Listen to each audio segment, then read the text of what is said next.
Brock Purdy finally looks like he's going to make his return from turf toe just in the nick of time. Plus, the Jaguars are stealing signs. We'll get into it.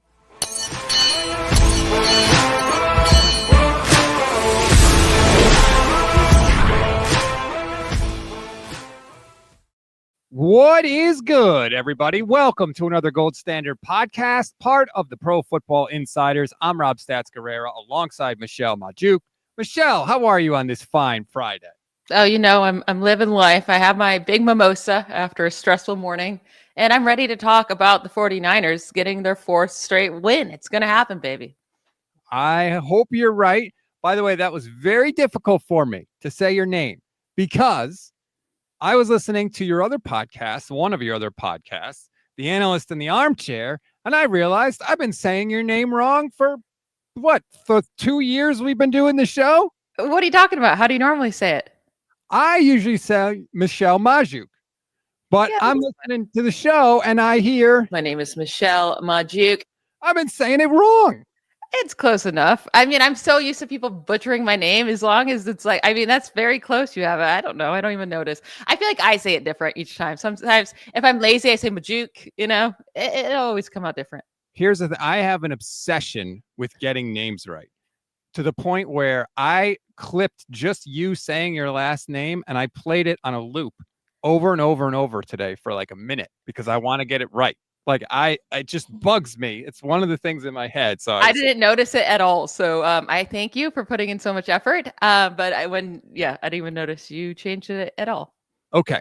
Big show today. Obviously, we're going to preview Niners, Jags. We're going to give you our picks, which, by the way, 16 of 21 picks on the year we have gotten correct. We could not have started the year better. And we have picks for you today. So I want to get to that.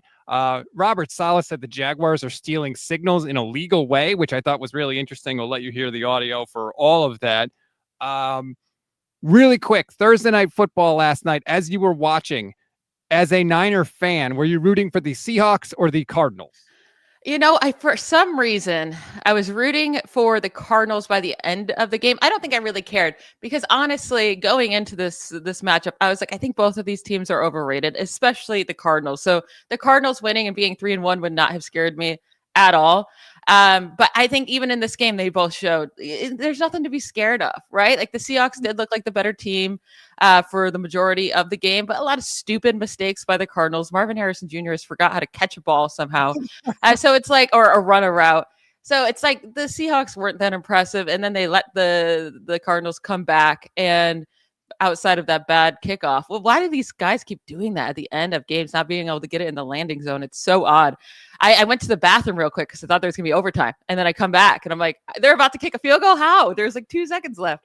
But I mean, overall, I didn't really care who won. I was excited for the game to get, enjoyable by the end. It was so boring for 90% of the time.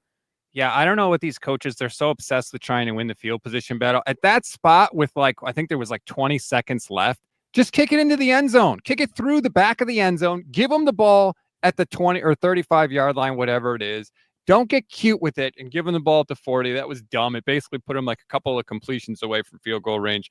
Whatever. Seahawks get a win. I will say this, that 49ers win in week 1's looking better and better. It's aging like fine wine. No, I mean, I think that the fact that they have 2 wins in the division, I know Purdy was there for week 1, but still while dealing with all of the injuries they've dealt with and the last 2 weeks not even having Purdy and they're sitting 3-0 with 2 of those wins being in the division, you feel so good about that. Now, we'd feel especially good if they didn't lose their best defensive player for the year. But regular season, I'm not worried about the Nick Bosa injury, really. I mean, it'll come into effect at parts of it, but it does kind of damper our hopes for them to actually make a Super Bowl run. Oh yeah, 100%. There's no getting around it. It hurts flat out. It sucks. Doesn't mean the season's over. We don't have to cancel everything. I still think the 49ers can make the playoffs. I said that right after it happened, but no doubt it's a blow for sure. And we'll see how the defense recovers from that. By the way, just feel the need to point out the Seahawks and my Seattle Mariners have gone 20-2 combined in the past 20 days. That's the first time that has ever happened. So I don't want to hear about it. All right. I'm an Astros fan. Bought tickets to go to the second game last Saturday. And they almost came back. I mean, it got exciting at the end there with the grand slam. Was it Correa? I don't remember who hit it. But Pena. The Astros are disappointing, and I needed Seattle to be losing, so I don't want to hear Seattle.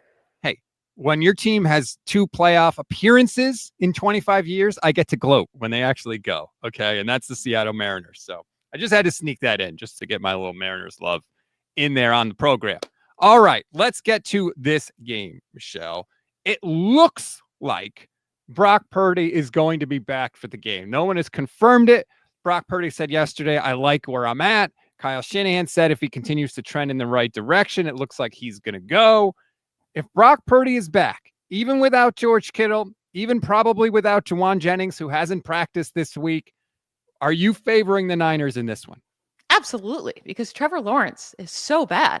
And the Jaguars defense has looked a little bit better this year compared to last year, but they've also faced, the Panthers and the Texans, 2 of the worst offenses in the league, especially the Texans have been so incredibly bad on offense. And then the Bengals without Joe Burrow for 80% of that game. And they allowed Jake Browning to throw all over them.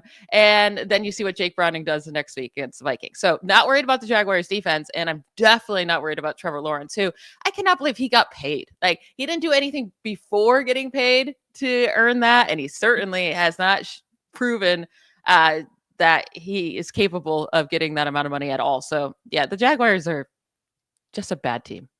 I agree with everything you said. I want to get to this comment from Penali, who says maybe someone should try asking the Etsy witch that fixed the Mariners to try and heal the 49ers. Did you hear about this? No, I didn't. So the Mariners were struggling. Newsflash. They were I think they got swept on a road trip. Like, they were struggling. So somebody went on Etsy and found a witch and asked the witch and paid the witch to cast a spell to improve the play of the Mariners. And since that time, I believe they are 17-1. I wish I did that. I would have done that for the Astros. I love playoff baseball. Living in Houston, it's a blast. I mean, the whole community, like, all the bars are popping. So I'm sad we're probably, I don't know if they're officially eliminated, but I'm sad we weren't going to get that. But I'm excited for your Mariners, like I said. And that is crazy. It's all coincidence, right? I would. Whatever. You know what? It's worth a shot. Can we heal that ACL, please? Like, let's heal it up. What if it's a witch? Use a witch. If it's take it out of my knee, you can have it out of my knee. I don't know if you know this, Michelle. Are you aware that Jerry Rice tore his ACL in 1997 in week 1 and returned in week 16 of that season? Isn't he also the guy that played on a broken leg, or is that Terrell Owens? Terrell Owens played on a broken ankle, I think it was. Okay. Jerry Rice tore his ACL in week 1. I love how I said the guy. Like, I fully know who Jerry Rice is. I don't know why I did it like that, but I was thinking, I couldn't remember if it was Jerry Rice or not that played on the broken leg / ankle. No, he did play a Super Bowl with a separated shoulder, but that's neither here nor there. Anyway. But I do think Jerry Rice was built different. I think back in that day, they just pushed players back a little bit faster too, and they weren't worried about the effects later on in life. I think players are much more knowledgeable about everything that can happen if you come back too quickly. And if you still want to be able to walk correctly when you're older, maybe don't rush, right? They're just being smarter these days. And I don't think that's a bad thing. I think that's a very good thing. So I don't expect Nick Bosa to be back whatsoever. By the way, I don't expect him to be back either. He's having surgery today, Nick Bosa, for the ACL. ESPN.com had an article about the 49ers defense with and without Nick Bosa. So if you're watching on the stream, you can see the numbers there. Basically, they allow about a touchdown more per game without Nick Bosa. Pretty much the same yardage, more or less. They here's the big difference, though. They average half a sack less and 2 fewer pressures, but they have to blitz 12% more to get that production.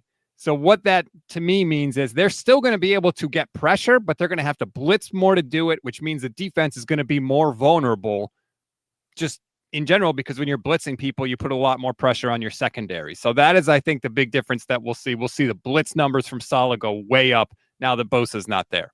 Yeah, and we saw that from the Lions last year when they lost Aiden Hutchinson. Their sacks actually didn't decline all that much, or like really at all, but they had to blitz so much more. So it's their blitzing rate went up like crazy.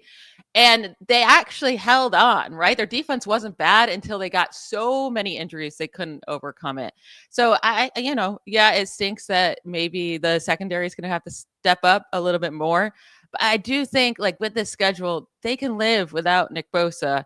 And especially like Michael Williams, you were drafted 11th overall. Be there, step up, right? Like, I don't know why this team is not having any expectations on this young man when you literally took him so early. What are you talking about? He's killing it. He is absolutely crushing it. Okay.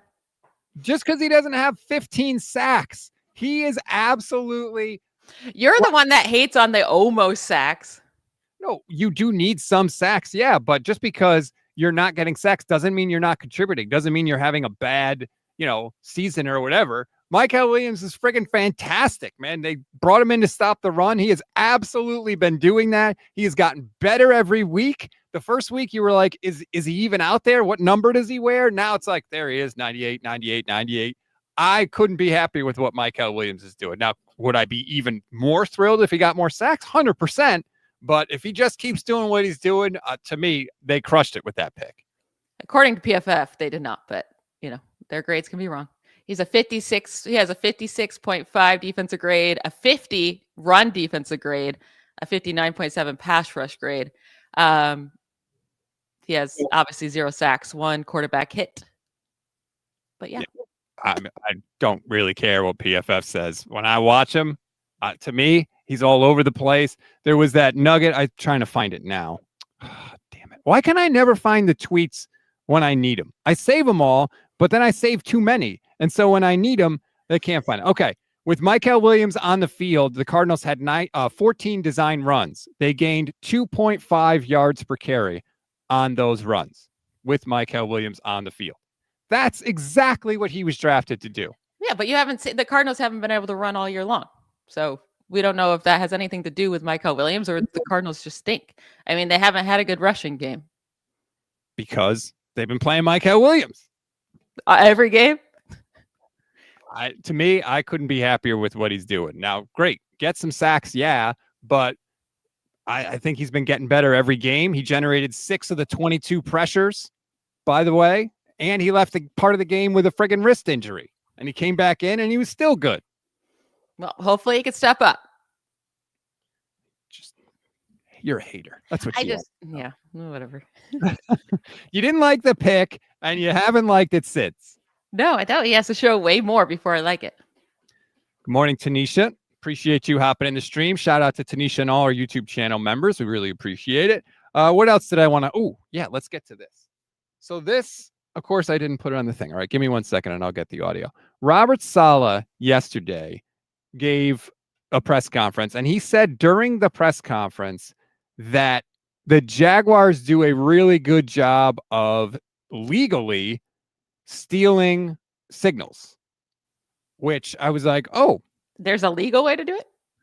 Yes, apparently. Why can't I find the audio? I'm sorry, I'm so disorganized. I thought I had everything laid out. Here it is. Okay, give it a second. It'll load up. So the interesting thing about this is the Niners always post the press conferences to YouTube. Usually they stream them live, and then they have them up there after the fact. Well, I saw David Lombardi tweet some of what Robert Saleh said. That's how I became aware of it. And I was like, oh, okay, let me go and see. This is interesting. Let me go see what he says. I go to the YouTube video, and the whole first part of the press conference is cut out of it. So I think the Niners took that part out for whatever reason. I don't know why, but I tried to find it on YouTube. I couldn't find it on YouTube. I eventually did find the audio. Here's Robert Saleh on the Jags signal stealing. Liam and his staff, coming from a couple of guys coming from Minnesota, they've got a really advanced signal stealing type system where they always find a way to put themselves in an advantageous situation. They do a great job with it. They formation you to try to find any nugget they can. So we've got to be great with our signals, and we got to be great with our communication, and to combat some of the tells that we might give on the field. So they're almost elite in that regard. That whole entire tree, from Sean to Kevin O'Connell to all those guys, they all do it. So there's challenges. They're going to catch us in some situations where they have the advantage, and we just got to play good, sound, fundamental football and do our best to execute them. Who are they stealing the signals from? Oh, I don't. That's the ultimate trick. Whether it's people from the sideline or whether it's our individual hand signals, whatever nugget they can find, they catch it, and they always happen to find themselves in good situations based on the coverage you showed. There's nothing illegal about it, and I'm not suggesting that. It's just you can tell that they've got a CAN system that's getting them into a very advantageous position multiple times during the course of a game. So I thought that was really interesting. Again, he's not accusing them of doing anything illegal, but here's what I like about it. It shows how freaking buttoned up Robert Saleh is, that he's even noticing what they're doing on the sideline and how they're attacking people. That gives me such faith that they'll be able to survive without Nick Bosa. If he's noticing little stuff like that, damn, I love this man. And if he notices that, then hopefully he can, act in a way where they don't get that benefit, right? If he knows how they're doing it, then you don't do what is beneficial to them. So it's good he knows that. It's interesting. I wonder if he's bringing it up for to be yeah, I'm not saying they're doing anything illegal, but NFL, hint, hint, go check on them. Or if even if he throws it out there, kind of like Phil Jackson used to do, and he would complain about the officials. So then the next game, his team would get more beneficial calls. You're doing it. Maybe you influence the officials. Maybe you influence the Jaguars to do a little less of it than they had been doing since he just called them out publicly. I don't know, but I love it. I'm here for it, Robert Saleh. Your defense has been carrying this team so far this year. So whatever you've been doing, just keep doing it, man. But the fact that he, is bringing that stuff up last week before the Cardinals game, he talked about how their plan was to lay little mouse traps out on the field and essentially get Kyler Murray to move off of his spot, which would affect his vision and things he would be able to see or not see. I just think he's on such a high level. I think the coaching for the 49ers this year, offensively and defensively, has been as good as it's been in maybe since the last time Saleh was here. Yeah, and it wasn't going to be a hard thing to do, right? Because the coaching has been pretty bad over the last couple of years. I want to go back to Michael Williams really quick because I feel like you think I'm just being a hater to be a hater. So I went to Next Gen Stats now, not PFF, not using grades. I'm using actual stats. He has 5 quarterback pressures on 74 pass rush attempts. That's a 6.8 quarterback pressure success rate. That is the 6th worst in the NFL among edge rushers with at least 60 pass rush attempts. And there's a ton of guys. To compare, Bryce Huff and Nick Bosa both had over a 17% quarterback pressure rate over the first 3 weeks, which thank goodness they have Bryce Huff. But he has been a very bad pass rusher. I don't know what to tell you guys. His get off is very slow too at 0.87. I mean, the other two guys in Huff and Nick Bosa are averaging 0.73. And again, that was with Michael Williams playing with Nick Bosa most of the time. So getting that extra help where defenses are actually focusing on Bosa and not Michael Williams. So I don't think he's been as good as you guys think he's been. Well, but there's a whole other side of the game, and that's against the run. Yeah, but again, I mean, he has 5 run stops this year. That's not even close to being anywhere super high. I mean, a guy like Brian Burns has 11 this year, so half of it. Who they play against this week? Oh no, Brian Burns is not on the Jaguars anymore. He's on the Giants. No, yeah. But I think you guys are overrating what he's done so far this season. That's all I'm saying. No, I don't think so. I think there are a lot. Someone said he's a rookie. He is. I get it. I'm not asking him to be this elite player right off the bat. He was taken 11th overall, which I thought was incredibly high for him. And if you're taking that high and the team took you that high, they should have high expectations and expect more out of you, especially when you lose your best edge rusher. They need to ask him to step up, and he needs to step up to.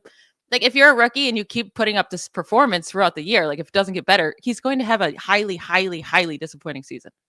Well, I mean, do they need more out of him? Yes, they need more out of everybody because your best defensive player or second best, depending on, Bosa Warner, is out. So everybody's got to step it up. But I think there are a lot of things that he does, pushing the pocket, holding the edge outside of runs that influence plays directing plays back in other directions where he doesn't get a stat. He doesn't get a run stop. He doesn't get something in the box score. But when you actually watch the games, what PFF the grading does, though, they watch every single play and they grade you based on things that aren't on the box score, right? And he has a very bad run defense grade too. So maybe, just maybe, you're watching and a couple good plays you're seeing, you're over, I don't know, amplifying what he's doing and not actually looking at every play of his. I'm not the only one. If I were the only one, I think I would be on board with that. I'm happy with it. I hope he continues his trajectory. I was glad he was able to come back in the game with the wrist injury. God, freaking Kyler Murray was taking out 49ers defenders left, right, and center last week. Like, we lost Bosa, then we lost Michael Williams, went to the locker room like right after that. I was like, what is happening? What is going on? Can we please not lose a starter this week? Is that an unreasonable request? Can all of the starters remain healthy from one week to the next week? No, they won't. But as long as the main guys, well, you did say starters, but as long as we need to keep Brock Purdy healthy if he plays, which I fully expect him to play, right? I think so. Actually, let me pull it up because I do have Brock talking about it yesterday. Here was what Brock said when he was at the podium. Where I'm at with progress with it healing up and feeling better and dropping back, throwing, and like where I'm at. So it's been good. Playing Sunday for sure. We'll see. Yeah, I'm taking it day by day still, but feel a lot better. That to me sounds like I'm sure they told him not to go out and say that you're playing, but kind of I guess they have to ask it, but at the same time, it is an advantage for the Jaguars not to know which guy they're going with, right? It would be, if Mac Jones did play, and he's dealing with an injury too, it would be like that revenge game against the Jaguars, I guess. But then also the Jaguars defense knows Mac Jones, so it really just needs to be Brock Purdy. And from his answers there, it seems like he was like, yeah, I'm playing, but like, let's not announce it just yet. Shut up, guys. Yeah. And then this was an interesting thing. He was asked, like, if you're out there, essentially, are you going to be worried about like re-injuring it?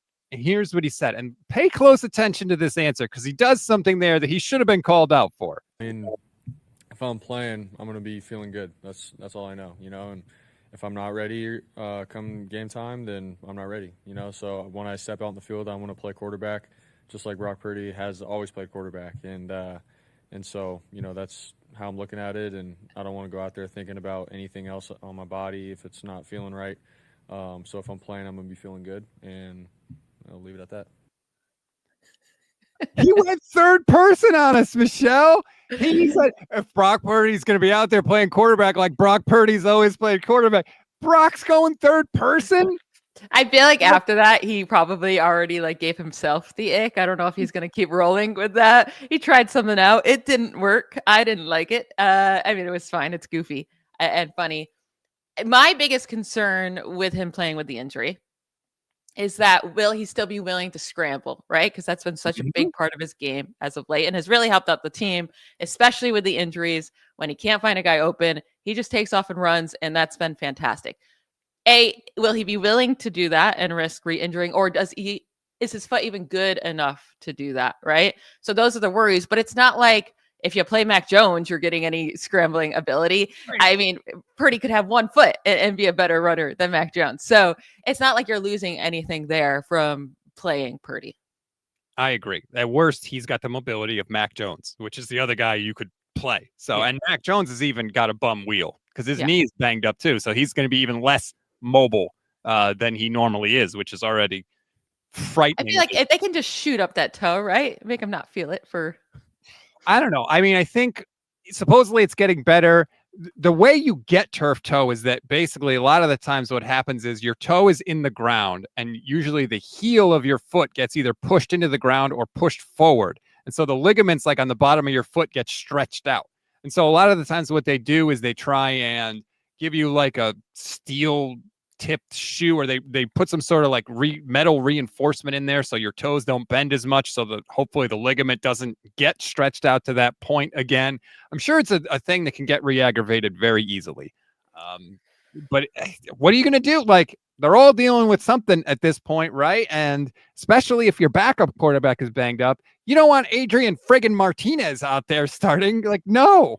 If it's Adrian Martinez, I think officially I'm going to say the 49ers aren't going to win, right? Like, I mean, you can only go so far down without having, I mean, maybe Adrian Martinez can be like a Brock Purdy where he completely surprises us and we're like, whoa, where did this guy come from?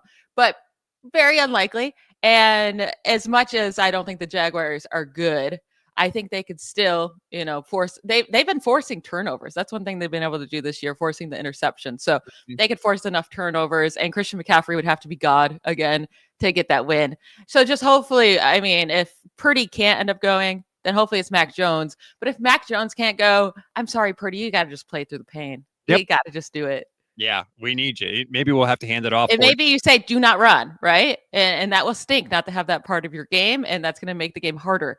But it's significantly better to have Purdy just in the pocket than having Adrian Martinez out there. Well, I want to make one more point on that. But first, Rob D says, did the team ever confirm turf toe? I never heard the team use the term, said side of toe. They called it a turf toe variant, I believe is the exact way that they have phrased it. So, yeah, to me, it's turf toe. I don't know how many variants of turf toe are there. It's a strained ligament in the toe. Who cares what you want to call it? That's essentially what it is. Also, Lionheart says, Michelle, is there such a thing as a dirty mimosa? Wouldn't that just be a glass of champagne? Which is delicious. What you drink anyway. Yeah, basically, I only put in a couple drops of juice. Now, I've moved on to pineapple juice, though, and it's been fantastic. I really like the change up from orange juice. But yeah, I would think a dirty mimosa would be a glass of champagne. Yeah, I guess after just hundreds and hundreds of orange juice mimosas, you eventually want to change. Yeah, I needed to change. The orange juice was getting a little, nah. Have you used the mimosa mix that I bought you? It's in the pantry somewhere. I think I tried it once. A jerk you are. So I get everybody on the staff presents around the holidays. I try to get everybody something cool, something unique, something they like. I got Michelle some mimosa mix, like different kinds of mimosa that you could add to the champagne, like last year, and you haven't even used it. There will be a time where I have no juice in the house, and I'll remember those, and I'm going to be very appreciative. I was very appreciative of the gift. I thought it was very sweet. Very nice. Right. So basically, this is like your emergency. Like, well, it's better than no mimosa. So I guess it's going to be a little too juicy. I would have to put in a lot of champagne, Man, boy. Well, you should see how Stats drinks his mimosas. It's just a glass of orange juice with a splash of champagne. And according to you, if you put any orange juice in, that's too much. So, all right. Let's get to. Is there anything else you want to address before we get to the actual picks? Not really. I do want to see this defense make Trevor Lawrence look as bad as usual, right? Like I don't think this should be a close game if Brock Purdy plays. No, there's still a lot of injuries on the offense and without Nick Bosa, but I don't think this should be a close matchup is what I should say. Like if they win this one again, like the 16-15 to the Cardinals, or, they keep it too close like they did against the Saints with Mac Jones, I will start to get a little bit worried because I think at home, this should be a beatdown overall. Like this should be like a 31-10 game, in my opinion. Wow, that bad. Yeah. Even if Juwan Jennings, your favorite player of all time, doesn't play? All right, maybe 31-14. I think the Jaguars could score a touchdown rather early, and we could be like, oh no, and then not score for a long time, and then get a late, like garbage time touchdown. Wow. Something like you have been more confident in the 49ers this year than I have been, I think. I'm confident against bad teams. Next week when they play the Rams, I might be a little worried.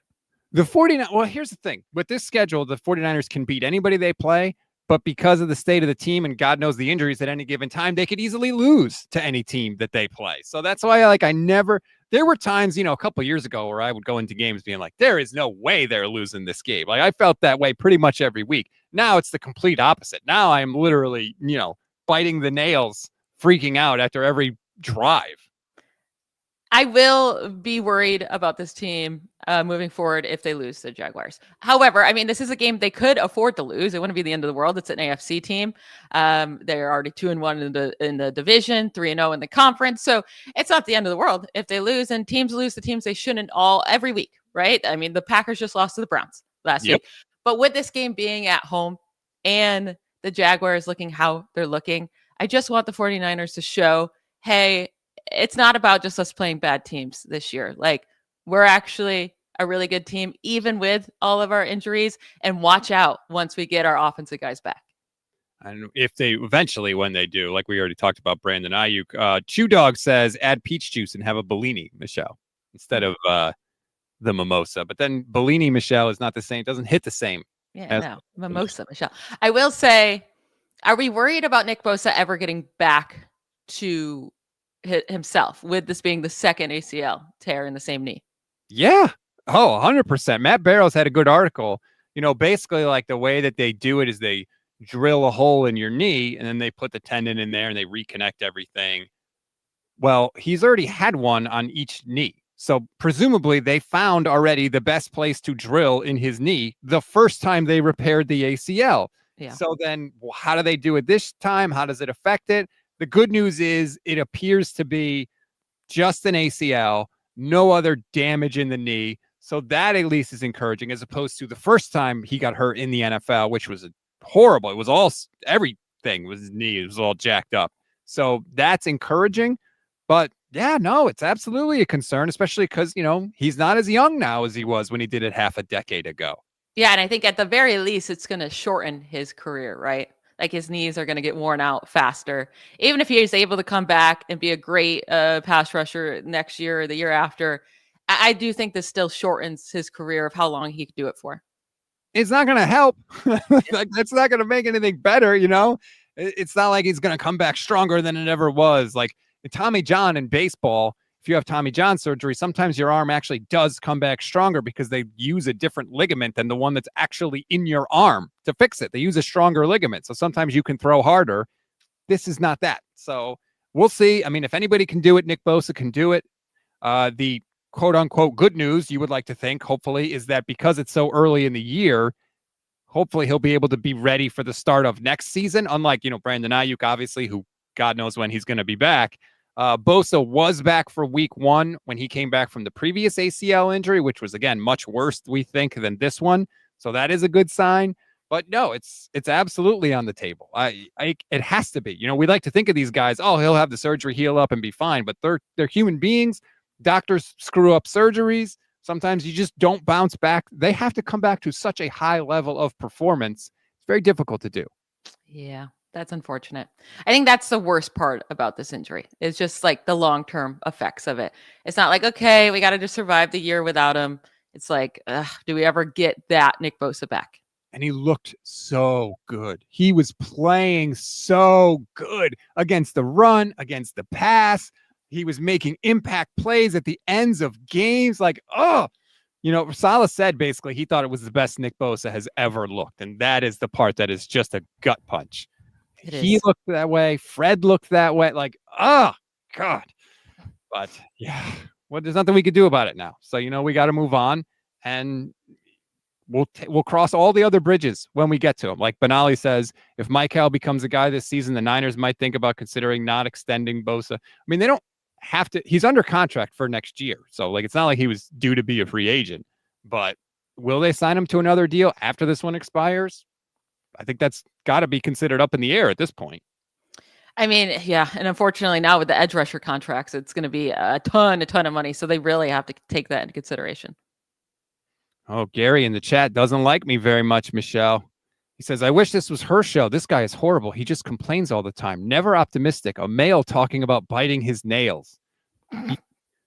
Men can't bite their nails, Gary? Is that some sign of weakness? I feel like men bite their nails more than probably women do. What are you doing here, Gary? I'm sorry that bugs you so much, man. Have a mimosa. Relax, all right? He missed my Michael Williams hate earlier, I guess. Apparently.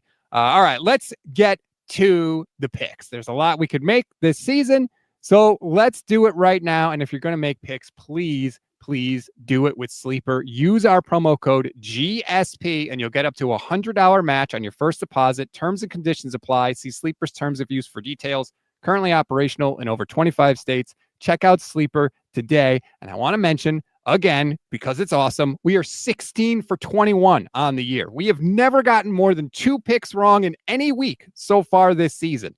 So pay attention to what we're about to tell you. Use our promo code GSP and you could win up to 1,000 times your money. And it's super easy. You just pick higher or lower on any of the stats that they have. And they have pretty much every stat you could possibly want: touchdowns, passing yards, receiving yards, all that stuff. And if you get your picks right, or we get our picks right, you could win big. So please, please do it. And please do it with Sleeper. Michelle, you did better than I did last week.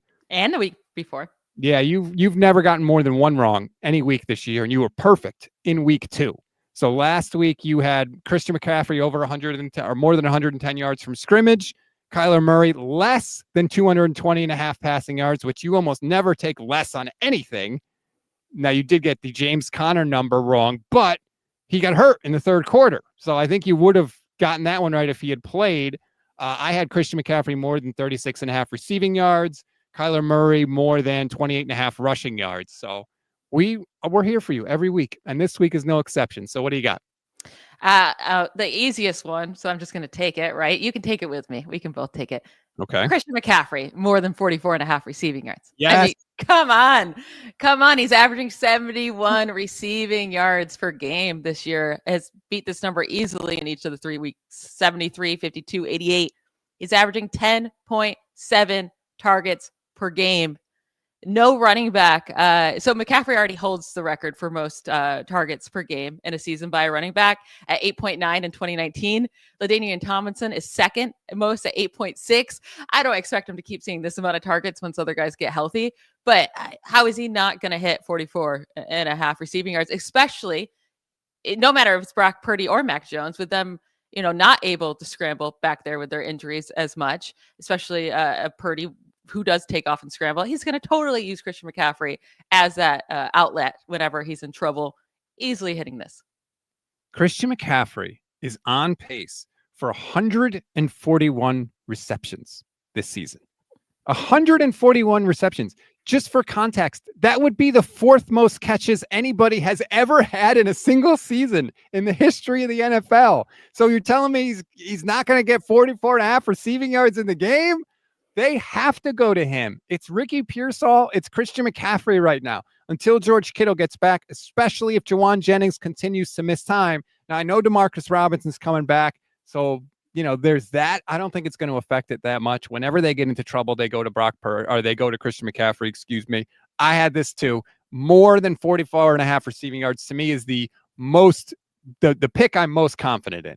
Yeah. Now they don't have just receptions up. So whatever that is, if it's like 5 or 6, you could take that instead of the receiving yards. If you think maybe his efficiency will be down, but it's not, like I said, the Jaguars defense isn't scary. There should be no reason that his yards per reception is struggling in this game. The thing also too, the screen pass that they ran with him at the end of the game, that was a perfectly timed screen pass. We went through it on yesterday with Johnny Dell, and I talked about it with Vish on Monday. There's like 7 guys that are completely to do anything about play. How they said, if you want to take some stress, a couple more screen passes, man. I think Christian McCaffrey is I would take more on whatever the catch number is. This receiving yardage number, I would feel great about it. This is the easiest one by far. I have other easy ones, but I'll let you take this next one in case it's one of mine. I'll let you have it. So my next one, I'm going to go Brock Purdy more than 10.5 rushing yards. Okay. I know he's got the toe, right? And it's like, is he 100% healthy? Brock only has one setting when he plays. It's either 110% or he doesn't play. If he's on the field, he's going to run around. He's going to do all the normal stuff. He can't help it, right? It gets him into trouble sometimes, right? He doesn't just throw the ball away and live to play another down. He extends and extends and extends and sometimes can put the ball in harm's way.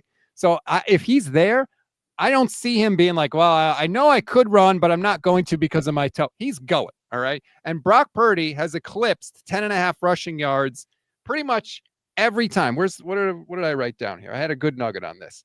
In his last 16 starts, he has had less than this number in rushing yards just twice. Once was in the snow against the Bills when it was a friggin' blizzard, and the other time was against the Rams when it was a torrential downpour.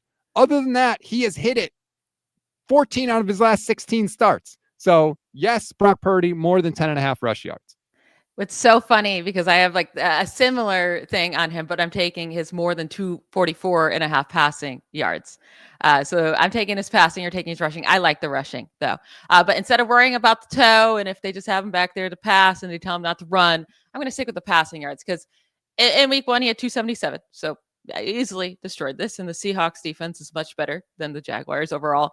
Last 3 games played though, he's had 277. 377 and 313 passing yards. Then we get to that downpour game against the Rams, so he didn't hit it. The game prior to that was 325 passing yards, and then we get to the blizzard. So he has easily hit this in 6 of the last 7 games without a rain or snowstorm. And the Jaguars have not allowed a quarterback yet to hit 244 this year, but Jake Browning and Joe Burrow have combined for 317 passing yards. Jake Browning had 241, and he didn't start the game. And then the other 2 guys they played were CJ Stroud and Bryce Young, right? And the only game they've played on the road this year was that Bengals game where they just let them pass all over them. So I'm not worried about this defense. I've mentioned so many times now. Brock Purdy, more than 244.5 passing yards. That one seemed riskier to me, but when you lay it out there like that, I could be convinced to come along. And again, considering the fact that you've been crushing it on the picks all year, I'm not going against you now. I am riding this thing out big time. And I would love to see Brock throw for that many passing yards because I think it would mean good things for the 49ers. I'm going to go to the wide receivers, and I am going to go to one Richard Pure. I don't know if his first name is actually Richard or not. I knew I should have taken that over the Brock Purdy. I just felt like it flowed better for the podcast to go with Purdy. So you're welcome. We're both get our name on this one. Oh boy, you are such a team player. Thanks, Michelle. I will take Ricky Pearsall to have more than 66.5 receiving yards. The man is a stud. We have been telling you. I have been telling you. Michelle's been poo-pooing Ricky Pearsall ever since he got on the train so hard this offseason. Mm-hmm. He has been phenomenal. He's hit it 2 out of 3 games this year, by the way. And even with Demarcus Robinson back, I think that actually helps Ricky Pearsall. It might make it a little easier for him. So maybe he doesn't get all the attention, but Kyle knows how to get guys the ball when he wants to. He doesn't always want to, but when Kyle is motivated to do it, he can get anybody the ball. They were pumping the ball to Ricky Pearsall last week. Whenever they needed a big play, it always goes to number 1. He catches that deep pass on 4th down. Like, yeah, he's the man for them. They are using him exactly the way they used Brandon Ayuk in 2023 when he was up around 20 yards per catch. He might only get 3 or 4 catches in the game, but if they're all for 20 yards, he's going to get it. So I'm totally confident in Ricky Pearsall. I don't even care who the Jags have healthy in their secondary. If they have anybody out, doesn't matter. Number 1, all the way to the bank. Yeah, I'm with you. I want my name on this one too. Again, it's more than 66.5 receiving yards. He has over 100 yards in 2 of the 3 games this year. 69 or more receiving yards in 4 of his last 5 games played. Mm-hmm. And the last 2 games played with Brock Purdy was a 108-yard game in week 1 and then a 141-yard game in week 17. So, yeah, he's going to hit 66.5 receiving yards unless something massively goes wrong and the team just can't do anything on offense. But wide receiver ones against the Jaguars over the first 3 weeks. Jamar Chase had 165 yards against them. That was with Jake Browning for most of the game. Nico Collins, who hasn't done anything the first 2 weeks of the season, had 104 receiving yards against the Jaguars last week. And then in week 1, rookie Teteroa McMillan did not, or actually he had more than 66.5 too. It was 68. But that was his first ever NFL game, and he still had more than this. So the Jaguars are allowing this to all the wide receiver ones they've played, and Ricky Pearsall has been a baller. So yeah, love this. Nice. I did not realize that about the Tet squeaked by as well. He looks really good too, man. I know. I really like, if you have him in fantasy, get him in your lineups. I think this is a massive week for him. Carolina looked good last week. I don't know if Carolina will look great again and like destroy their team, but I think McMillan will have 100 yards and score his first touchdown. That's my bold bet. Benali says the Jags lead the league in interceptions and Brock's on a 4-game regular season streak of throwing a pick. I feel like it's probably going to happen. I actually don't see that as one. Interceptions are on here because I wanted Trevor Lawrence because Lawrence has thrown at least 1 interception each game this year. The 49ers have yet to have one. Like it's rare to go on a 4-game streak without getting an interception, a defensive interception. So Trevor Lawrence will throw 1 in this game. I'm pretty positive, especially because he threw 2 against the Bengals secondary. They stink. He threw 1 against the Panthers secondary. And then, the Texans are good at turnovers. And he threw 1 in that game as well. Michelle, are you aware that the 49ers have not had an interception in 10 straight football games? I did not know that. That ties the NFL record, or it's one away from the NFL record. I believe the New York Giants last year set the record with 11 straight. So if the Niners don't have a pick this week, they will tie the NFL record for consecutive games without an interception. The last 49er to get an interception was Isaac Yiadom. He doesn't even play for them anymore. So it's been a minute. So that was the only hesitancy there with the interception total.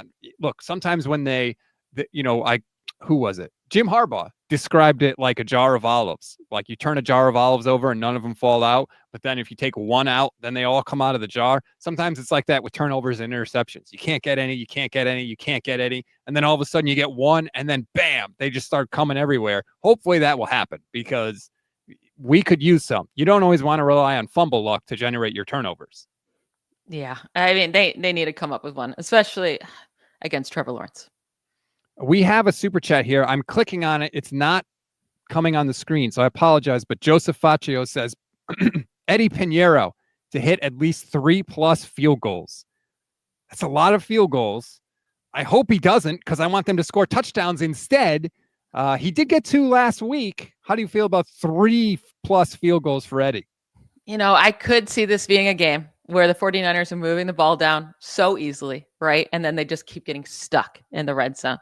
Or like once they get to the 30-yard even, and then they just have to keep kicking these shorter field goals. I could see that happening for sure. I mean, it's a bold bet, though, for any guy to hit 3 field goals in a game because it basically just comes down to luck in that situation, right? Like where did they get stopped on the field? And I do believe they're going to be able to move the ball easily. So there will be opportunities either for touchdowns or field goals. It's just we hope that the 49ers are able to get in the end zone and not rely on the field goals. I do have a field goal pick, however, this week. I'm actually going to go to Cam Little for the Jags. More than 1.5 field goals.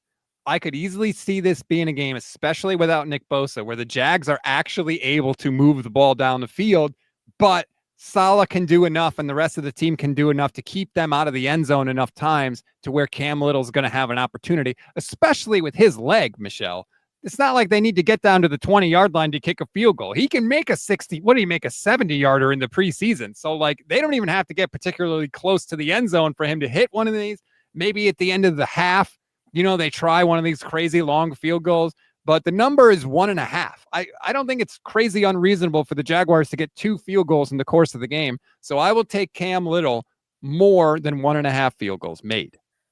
The only reason I would stay away from it is because I do expect the 49ers to beat up on the Jags and have a heavy lead against them in the second half. So I do think these field goals would have to come in the first half because if they're losing by a lot, then they're not going to kick field goals, right? They're going to keep going for it on 4th down. He had at least 2 in each of the first 2 weeks. And then last week, he only had 1. But yeah, I agree. I don't think they're going to score a bunch of touchdowns. So yeah, maybe.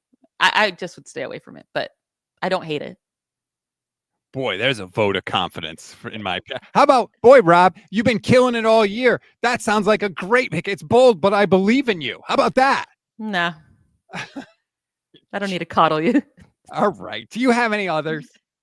Baishal Tootin, he has a shoulder injury right now for the Jaguars. He's their backup with Travis Etienne. I mean, it's more like 1A, 1B with Travis Etienne leading the backfield, but more than 0.5 anytime touchdown. He has scored a touchdown in the last 2 games since they traded away Tank Bigsby.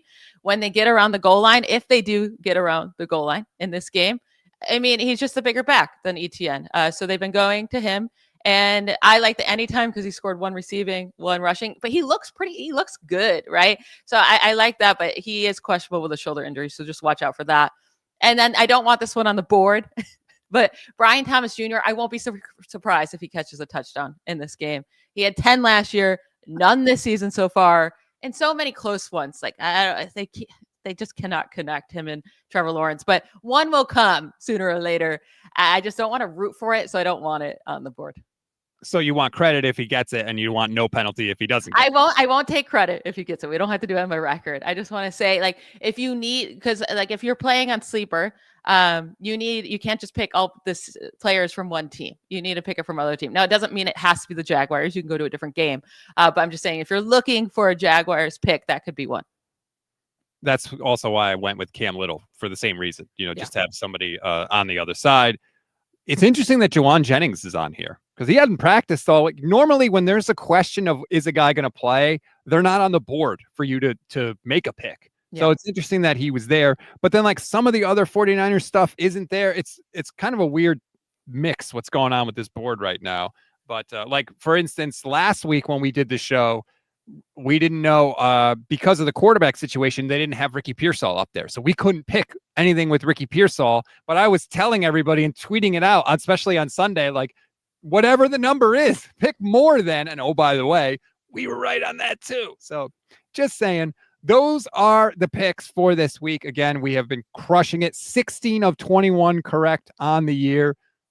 Maybe, just maybe, we know what we're talking about a little bit. Yes, and I don't want to get, pat our backs too much. It's 3 weeks. I do. You got to keep going. You got to keep going. But I feel really good about our picks this week outside of the Jaguars picks. But again, we had to throw some of those in to help y'all out. Benali says, oh my God, I can't think of his Brian name. Thomas Jr. Yes, Brian Thomas Jr. needs Mac Jones in the room to score a touchdown. That's really when he took off, was when Mac was throwing him the ball. It's really weird. It is weird to me that like Kyler and Marvin Harrison Jr. like cannot get on the same page at all. And it seems like Trevor Lawrence and Brian Thomas, like they just can't connect. I don't know what it is. How could it be happening for this long? I don't know. Now, Brian Thomas Jr. is definitely scared to get hit over the middle. And there's been many plays where he's not putting his body on the line. Now, he is a skinnier dude. He's trying to stay healthy. Fine. And I guess he had this wrist injury, too, that may have made him a little bit more cautious. But, yeah, I mean, that is when he broke out, was with Mac Jones. So, Trevor Lawrence, can you just be better? Like, not in this game. Don't be better in this game. But overall, like, why are you so bad? It is hilarious to me that people are like, oh, Trevor Lawrence, such a good pick and he gets paid, and like Brock Purdy gets paid and people are like, oh, they're overpaying him. It's like, well, Trevor Lawrence hasn't done a damn thing in the NFL. He's had 3 guys fired, or 2, I guess. 2 guys fired on his 3rd coach. You know what? I wish I could have picked. Can I get a Trevor Lawrence fumble this week? That guy fumbles all the time. He does. And he has big hands, so I don't really understand. Well, I don't know if he's holding the ball too long or if the offensive line is just that bad. I'm trying to look up. Let me see if I can get the actual number. Trevor Lawrence fumbled. He has 37 fumbles in his career. So far this year, he's fumbled once. He started 10 games last year. He fumbled 3 times. He fumbled 12 times the year before that, 12 times the year before that, and 9 times. That guy puts the ball on the damn ground. The Niners are going to have an opportunity to take advantage of something and maybe change this game. And maybe that's how it happens. Trevor Lawrence has 22 fumbles lost. It's 6 more in the NFL than any other player since 2021. See, there you go. Feel like you could have broken that out a little earlier. And I mean, you just kept talking. I was like, when you said you're going to look, I'm like, well, I can find it in 0.1 seconds, but yeah. You're a stat topper. That's what you are, Michelle. I think you waited on purpose because you knew you could come over the top and Billy Club me. I had to look it up. I didn't know if it was going to be a good stat. It ended up being a good one. All right. So, all right. The picks are in. What's your official score prediction for the game? 31-14. 49. 31. Please, from your lips to God's ears, because the offense has not been able to get on track for the 49ers. They've done enough to get the wins, but I mean, 17, 26, and 16 points so far this year. I would be happy with, can we get to 20? But 31, absolutely, I would take. I think Brock is going to play, so I will pick the 49ers to win this game. I will say 24-17. So you're thinking the defense is going to struggle a little bit. Well, first game without Bosa, maybe it takes them a second to kind of adjust to realize what life is going to have to be like. But the 49ers have been kicking their damn field goals, which is good. Kyle Shanahan has been going for it on 4th down. He's already gone for it on 4th down 4 times this year, Michelle. Yes, finally. You'll love to see it. I think they lose last week if they don't go for it on fourth down. Now, the play call was aggressive, right? And we're all happy because it worked. I mean, normally you would not want a bomb thrown on fourth down. And if that, if that didn't work, we'd be saying, God, what are you doing? Like, just get it past the sticks. That's all you got to do. We would be very upset. Now it worked. So we're all thrilled and we're all happy. And we're saying he has the balls, right? I don't know if I love the play call. It worked out. It was exciting. I'm just happy, though, that he's finally going for it on fourth down. So the play was supposed to go to Kendrick Bourne on an out route, which is exactly what you're saying. But because of the way the corner lined up on Ricky Pearsall, he was the alert on that play. Like, hey, if this happens, you can chuck it deep. And credit to Mac Jones, man. Onions just drops back and threw it in the bucket, man. So, yes. But I love the way that Kyle's been aggressive, more aggressive on fourth down. He has gone for it 4 times on fourth down this year. I think they went for it like 12 times on fourth down last year. Maybe you could look it up real quick as I continue to talk and stall for time. But I'm pretty sure they went for it like 12 times last year. So like, yeah, I don't know if Saleh talked to him or if he's finally been listening to the shows that I've been hosting for the past 9 years. But damn, man, I love it. Yeah, that must be it. He must be listening. They went for it 16 times on fourth down last year. So he's already gone for it a quarter of the time. Yeah. Yes. Please, Kyle, keep it. And he's done it with a backup quarterback, too. That's the even more encouraging thing. You would think that maybe he would be more conservative, like, oh, backup quarterback's in. I don't know. Nope. Beautiful, Kyle. Keep it up. And he only went for it on fourth down 4 times with the lead last year. I think that's more telling because they were losing a lot of games. They didn't have the lead here when they went for it on fourth down last week. It might have been tied. I don't know off the top of my head. But regardless, I'm not so concerned with whether or not you have the lead. Now, if you can make a 1-score game, a 2-score game, sometimes that enters into the thinking, but. Okay, I have it. They only went for it with the lead or tied last year 5 times on fourth down. They've already done it twice this year. So we're seeing growth. Yes. Oh my God. That is like one of the biggest, most positive things that have come out of these first 3 games for me is that because they're going to be playing close games all year. And those decisions influence how the closer the game is, the more important those decisions are. And the fact to me that he is making the quote unquote right ones, because to me, they are the right ones. I like it. Yes, they needed that from him. They needed him to make that change this season. And hopefully he keeps doing it. And they're going to have to be that bold if they make the playoffs against these better teams than them, like that just have better rosters, especially better defensive roster without Nick Bosa. They're going to have to be bold and let's just keep seeing it happen. And sometimes it's going to work against you, right? It's going to work against you sometimes. We need to see Kyle Shanahan, though, like when it does work against him, that doesn't mean you fold back up and play it all safe. You keep doing it. And which, to his credit, he did, right? The first time they went for it on fourth down last week, they didn't get it. McCaffrey got, to quote Kyle Shanahan, decapitated on the play. But he went for it again on fourth down. He wasn't discouraged, so that is good. Benali's making a joke saying, Chris Sims passed my message along because I have said to Chris publicly and privately, please tell Kyle Shanahan to start going for it on fourth down more. So maybe he did, Benali. I don't know. But I have begged him. I was like, please, the next time you talk to Kyle, tell him he needs to go for it on fourth down more. So I will take credit for that. Just take all the credit. It's you. Why not? Yeah, I'll take credit for the picks. I'll take credit for that. You know what? We're just going to break our arm, patting ourselves on the back this week, or at least I am. I'll allow it. Yes. Okay, good. All right, Michelle, thank you so much. I always ask you at the end of the show, what do you have, Ms. Social Butterfly, going on this weekend? Well, my dog just got ACL surgery, so I will be helping her rehab all weekend. It will not be a very fun weekend. Your dog is on the Nick Bosa rehab plan.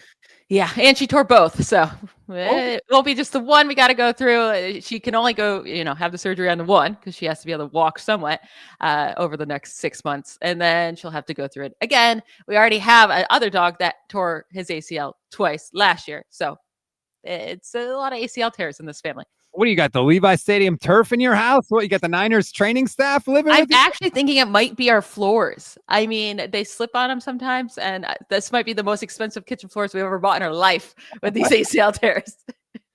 Man, that is rough. Yeah. I don't even know. Oh. But once dogs tear their ACL, they can't re-tear because they just take it out and put a metal in there or something. So it's not like now they're all torn that can tear. All 4. Metal? They put, what do they got, like robot legs? Yeah. I don't know. They should probably do that for humans. Yeah, why didn't they put whatever they're giving to the dogs? Give it to Nick Bosa. We could have saved ourselves some time. Damn it. God. Give him a robot leg. At this point, I would take it because, God, the more I think about it, the more upset. I just have to like put it out of my mind and just move forward and just hopefully they play and they win this weekend. And if they can win one, even if they just win one out of the next three, because you've got Jags, Rams on Thursday, and Bucks. Obviously, I want them to win all of them. But if they just win one out of the three, then they're going to be 4-2 after 6 games. With no Nick Bosa and with Brock Purdy missing time, you'd be thrilled to take that. Like, you'd be in a great spot after that. So all they got to do is win one of the next 3, and they're going to be just fine. Maybe. I want 2 out of 3. I know I want 3 out of 3. Yeah. But I'm saying I don't know how good I'll feel about this team. Maybe you still feel good about them making the playoffs with their opponents that they have coming up. But like for their chance of winning a playoff game, if they can't win against any good team, you're not going to feel good about that. Well, yeah, but honestly, like, I don't care. Get to the playoffs in a one You game. say that, but I have been a fan of the Steelers my whole life, right? And since 2017, anytime they make the playoffs, it's like, oh, yay, they made it. You're on such a high for like 1 second. And then it's so demoralizing when you just get absolutely murdered in the wild card round. It's like, ugh, what was I even excited for? This was stupid. Waste of a year. True. I don't think that would happen. I have faith in Kyle in a playoff game to have that not happen. Now, I'm not saying they would win, but I don't think they would get schmotzed. Maybe they would. I don't know. But yeah, I'm not into style points this year. Just by hook or by crook. The Seahawks scored a touchdown because the Steelers forgot to dive on the football, for God's sake. Whatever, by any means necessary, man. Yeah, the Steelers should be 3-0. Bummer. You couldn't do, I mean, God, what? Against Seahawks, I need the Steelers to be on it, man. I need them to be buttoned up. I don't need them to be giving away Seattle points. They gave away a touchdown. Pat Freiermuth just tips up the ball in the end zone, interception. Yeah. And then, Caleb Johnson doing the stupidest thing of all time. We're not bitter. Anyway, all right, that's going to do it for this edition of the show. Like this video, subscribe to the channel. If this is your first time checking us out, thank you very much. We are live after every 49ers game. We do an instant reaction show the second the game ends. It's the best show we do all week, I think, in my opinion. And honestly, we do it better than anybody else. I know everybody does instant reaction shows. Ours is better. And I generally don't say that about my own work very often. I'm good at that. We are good at that. So please check that out if you will. I promise you won't be disappointed. Michelle, thank you so much. Hopefully rest up to your dogs, rehab it up, and we'll talk to you next week. Bye, y'all.